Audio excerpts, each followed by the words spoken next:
முனியம்மா அவங்க வந்து செலக்ட் ஆன மாதிரி, குவாலிஃபைடு ஆன மாதிரி வந்து இன்றைக்கி ஒரு ப்ரோமோ ஒன்று போட்டிருப்பாங்க. காமன் மேன் ஷோ ப்ரோமோ பார்த்துட்டு இருந்திருப்பீங்க. அதில் வந்து நிறைய விஷயங்கள் இருக்குது. அதில் ரொம்ப முக்கியமான விஷயம், நமக்கு என்ன தேவை அப்படின்னா, நம்ம வந்து முனியம்மா அவங்களுக்கு சப்போர்ட் பண்ணணும்னு நம்ம முடிவு எடுத்திருக்கோம். நிறைய பேர் நீங்களும் சப்போர்ட் பண்ணிகிட்ருக்கீங்க. எனக்கும் முனியம்மா அவங்களை பற்றி பெருசாக தெரியாது. இப்போ தான் கொஞ்சம் கொஞ்சம் தெரிஞ்சுக்கிறேன். ஆனால் தெரிஞ்சுக்கிட்ட அதெல்லாம் வச்சு பார்க்குறப்போ, நம்ம கண்டிப்பாக முனியம்மா அவங்களுக்கு சப்போர்ட் பண்ணணும் அப்படின்னு தான் நம்ம வந்து சப்போர்ட் பண்ணிகிட்ருக்கோம். அதனால தான் சேனலினுடைய பேனரில் கூட அவங்க ஃபோட்டோ வச்சுருக்கோம் நம்ம.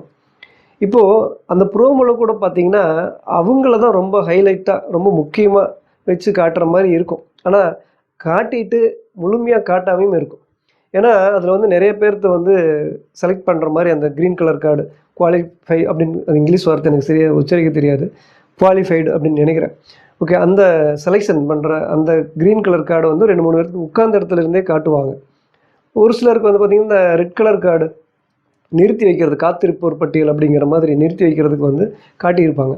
ஆனால் முனியம்மா அவங்களுக்கு மட்டும் பார்த்தீங்க அப்படின்னா, ராஜுபாய் அவர் எந்திரிச்சு போய் ஒரு லவ்வருக்கு, நம்ம முதல்ல ஒருத்தர் லவ் பண்ணுறாங்க அப்படின்னா அவங்க வந்து அந்த ரோஸ் கொடுப்பாங்க. அப்படியே கீழே ஒரு முட்டிக்கால் போட்டு பணிஞ்சு அப்படியே ஒரு லவ் பண்ணுறப்போ, அந்த லவ் ப்ரப்போஸ் பண்ணுறப்போ அந்த ரோஜா பூ கொடுத்து, நான் உன்னை லவ் பண்ணுறேன் அப்படிங்கிற மாதிரி ஒரு விஷயம் பண்ணுவாங்க இல்லைங்களா? இதுதான் அந்த முட்டி போட்டு பண்ணுற ஒரு விஷயம். ஆனால் இதில் வந்து இந்த ப்ரோமோவில் அதே மாதிரி ராஜு வந்து முட்டி போட்டு அந்த க்ரீன் கலர் செலக்ட் ஆகிட்டாங்க அப்படிங்கிறது, முனியம்மா வந்து செலக்ட் ஆகிட்டாங்க அப்படிங்கிற அந்த கார்டை வந்து முட்டி போட்டு கொடுக்குறாரு. அது பார்க்குறதுக்கு ரொம்ப ரம்மியமாகவும், எப்படி சொல்கிறது, பார்க்குறதுக்கு சுவாரஸ்யமாகவும் இருக்குது. அதே மாதிரி ரொம்ப பணிஞ்சு கொடுக்குற மாதிரி இருந்துச்சு. இது வந்து நம்ம லவ் பண்ணுறவங்க அப்படிங்கிற அந்த அர்த்தத்தை எடுத்துக்கூடாது. ஒருத்தரை ரொம்ப மதித்து மரியாதை கொடுத்து காலை முட்டி போட்டு கொடுக்குற மாதிரி தான் ராஜு பண்ணார் அப்படின்னு நம்ம புரிஞ்சுக்கணும். இப்போ இந்த மாதிரி ராஜு வந்து அவ்வளோ மரியாதையாக அந்த செலெக்ஷன் பண்ண கார்டு முனியம்மா அவங்களுக்கு கொடுக்குறப்போ, முனியம்மா அவங்களும் பார்த்தீங்க அப்படின்னா ரொம்ப கும்பிடு போட்டு பணிஞ்சு, எப்படி ராஜு வந்து எவ்வளோ பணிவாக ஒரு மரியாதையாக முனியம்மா அவங்களுக்கு அந்த கார்டு கொடுக்குறாரோ, அதே மரியாதையை ராஜுக்கும் கொடுக்குற மாதிரி அவங்க பணிஞ்சு கும்பிட்டு அதை வாங்குவாங்க. இப்போ இந்த விஷயத்தை பார்க்குறப்பே அவங்களுடைய குணங்கள் நமக்கு வந்து தெளிவாகவே தெரியுது. இப்போ இவங்களுக்கு மட்டும்தான் அந்த க்ரீன் கலர் அந்த செலெக்ஷன் கார்டு வந்து இந்த மாதிரி கொடுக்குறாங்க. அது நம்ம ப்ரோமோவில் பார்க்க முடியுது. மற்றவங்களுக்கு அந்த மாதிரி இல்லை. ஒரு சிலருக்கெல்லாம் வந்து ரிஜெக்ட் பண்ணிட்டாங்க. அதில் ரிஜெக்ட் பண்ண ஒரு அம்மாவெல்லாம் வந்து பார்த்திங்கன்னா, போராட்டம் பண்ணுவேன், நான் இங்கேயே உண்ணாவிரதம் இருந்துருவேன், ஜட்ஜஸ் எல்லாம் ஒருத்தரும் சரியில்லை, அவங்க நடந்துக்கிட்டதே சரியில்லை அப்படிங்கிற அளவுக்கு வந்து அது ப்ரோமோவில் போடுறாங்க. ஆனால் அந்த அம்மா வர்றப்போ பார்த்திங்கன்னா ஒரு மாஸ் என்ட்ரி, ஒரு ஹீரோ நடந்து வந்து அப்படி என்ன சொல்கிறது, கீழே எல்லாம் தீ பறக்கும் பார்த்திங்களா, அந்த மாதிரி ஒரு மாசான ஒரு என்ட்ரி கொடுக்குறாங்க. பார்த்தா நைட்டியோடு வருது அந்த அம்மா. ஒரு ஷோவுக்கு இப்படியாங்க வருவாங்க? நைட்டியோடு அந்த அம்மா வருது. அதை வந்து ஆரி வந்து கேட்குறாரு, நீங்கள் வந்து வேணும்னே ஒரு எப்படி சொல்கிறது, ஒரு சர்ச்சை உண்டாக, ஒரு இங்கிலீஷ் வார்த்தை சொல்கிறதுனால எனக்கு அது தெரியல, இஷ்யூ பண்ணுறது அப்படிங்கிற மாதிரி, ஏதோ வேணும்னே ஒரு இஷ்யூ பண்ணுற மாதிரி, ஒரு சர்ச்சை உண்டாக்கணும், நம்மளை வந்து பேசணும் அப்படிங்கிறதுக்காகவே இந்த மாதிரி நீங்கள் என்ன சொல்கிறது, அந்த நைட்டி போட்டு வந்திருக்கீங்க அப்படிங்கிற மாதிரி சொல்கிறாரு. அந்த அம்மா நைட்டி போட்டுட்டு வந்தது மட்டும் இல்லாமல் அப்படியே லுங்கி மடித்து கட்டுற மாதிரி கட்டிட்டு நிற்கிறாங்க. அதுக்கு மாயா கூட வந்து பார்த்திங்கன்னா, நீங்கள் ஏதாவது தெலுங்கில் இருக்கிற பிக் பாஸை பார்த்து காப்பி அடிச்சு தான் வந்திருக்கீங்க அப்படிங்கிற மாதிரி சொல்கிறாங்கன்னு நினைக்கிறேன். அந்த மாதிரி நைட்டி போட்டு இப்படி ஒரு ஷோவுக்கு வரலாமாங்க? அது ஃபேமிலி பார்க்குற ஒரு ஷோவில் இப்படி ஒருத்தர் வந்து நம்மளை ஏதோ ஒரு வகையில் பேசணும் அப்படிங்கிறதுக்காக இப்படி ஒரு விஷயத்த பண்ணால் அதை நம்மளால் ஏற்றுக்க முடியுமா? நீங்கள் என்ன நினைக்கிறீங்க? அந்த மாதிரி இருக்கிறப்போ நீங்கள் வேணும்னே ஒரு விஷயம் பண்ணுறீங்க அப்படின்னு தெரிஞ்சுக்கிட்டே ஆரி வந்து ரிஜெக்ட் பண்ணுறாரு.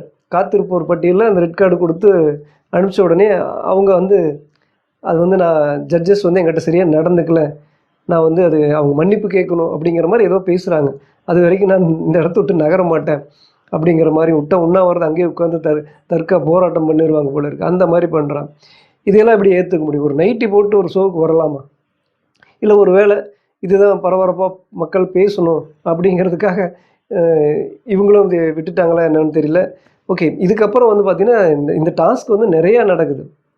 முனியம்மா அவங்க வந்து பார்த்திங்கன்னா ஒரு பேட்சில் வந்து 11ஆம் நம்பர் போட்டிருக்காங்க, இன்னொன்று வந்து 28, 40 அந்த 40 தான் வந்து அந்த ராஜுபாய் வந்து அந்த க்ரீன் கலருக்கு அந்த அட்டையை கொடுக்குறாரு செலக்ட் அப்படின்னு.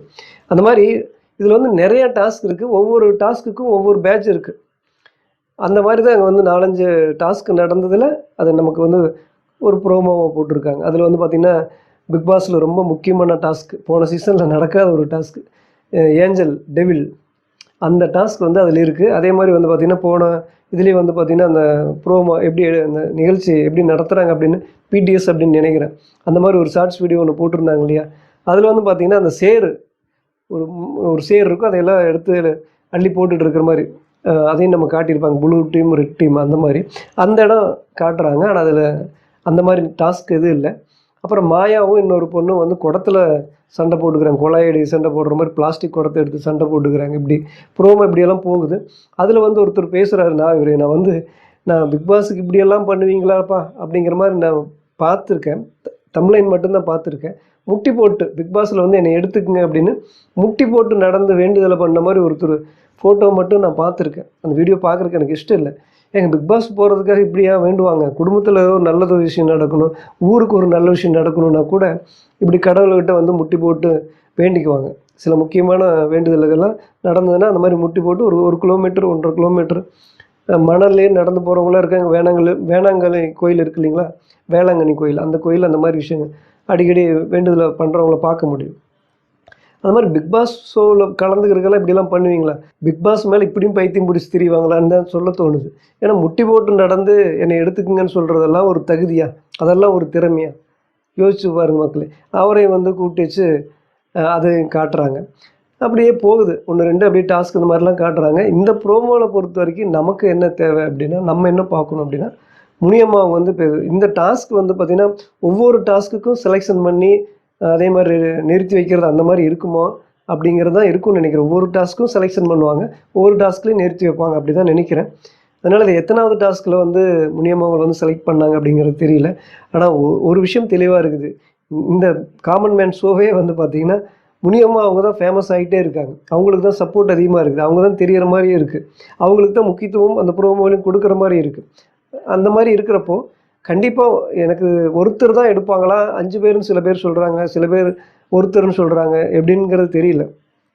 ஆனால் கண்டிப்பாக முனியம்மாவை மட்டும் big pass போட்டியாளராக common man ஷோவிலேருந்து win பண்ணி உள்ளே போவாங்க அப்படிங்கிறது தெளிவாகவே நம்ம பார்க்க முடியுது. ஏன்னா அப்படி தான் நகருது, ப்ரோமோ அப்படி தான் காட்டப்படுது, மக்களும் அவ்வளோ சப்போர்ட்டாக இருக்காங்க. ஓகே, இந்த விஷயத்த நீங்கள் எப்படி பார்க்குறீங்க? முனியம்மா உங்களுக்கு நீங்கள் சப்போர்ட் பண்ணுறீங்க அப்படின்னா இந்த விஷயம் உங்களுக்கு எப்படி ஹாப்பியாக இருக்கா? ஏன்னா கண்டிப்பாக அவங்க வந்து வருவாங்க அப்படின்னு நிறைய பேர் ப்ளஸ்ஸிங் பண்ணுறாங்க, வாழ்த்து சொல்கிறாங்க. ஆனால் இவங்களுடைய நல்ல மனசுக்கு வரணும் அப்படின்னு சொல்கிறவங்களும் இருக்காங்க. ஓகே, இதை பற்றி நீங்கள் என்ன நினைக்கிறீங்க? முனியம்மா அவங்க வந்து ஃபுல்லாகவே செலெக்ஷன் ஆகிட்டாங்க அப்படிங்கிற மாதிரி இல்லை, நம்ம அப்படி எடுத்துக்க முடியாது. அங்கே இருக்கிற சில போட்டிகள், ஒரு 4-5 போட்டியில் ஏதோ ஒரு போட்டியில் அவங்க வந்து வின் பண்ணியிருப்பாங்க, அதனால அப்படி செலெக்ஷன் அப்படிங்கிற மாதிரி கொடுத்தாங்களா என்னங்கிறது தெரியல. ஏன்னா அதனுடைய ப்ரோமோவை வச்சு நம்ம ஒரு முடிவுக்கு வர முடியாது. இது ஏன்னா ஒரு 20 நாளுக்கு நடக்கிற ஒரு ஷோ அப்படின்னு நினைக்கிறேன். சரி, ஓகே மக்களே, நீங்கள் என்ன நினைக்கிறீங்க? முனியம்மா உங்களுக்கு உங்களுடைய சப்போர்ட் எப்படி? இந்த மாதிரி ராஜு வந்து முனியம்மா உங்களுக்கு வந்து முட்டி போட்டு அந்த செலெக்ஷன் கார்டை கொடுக்கறத, அதை பணிஞ்சு அன்போடு வாங்கிக்கிற முனியம்மாவை பற்றி நீங்கள் என்ன நினைக்கிறீங்க அப்படிங்கிறத மறக்காமல் சொல்லுங்கள். அடுத்த ஒரு நல்ல வீடியோவில் சந்திக்கிறேன்.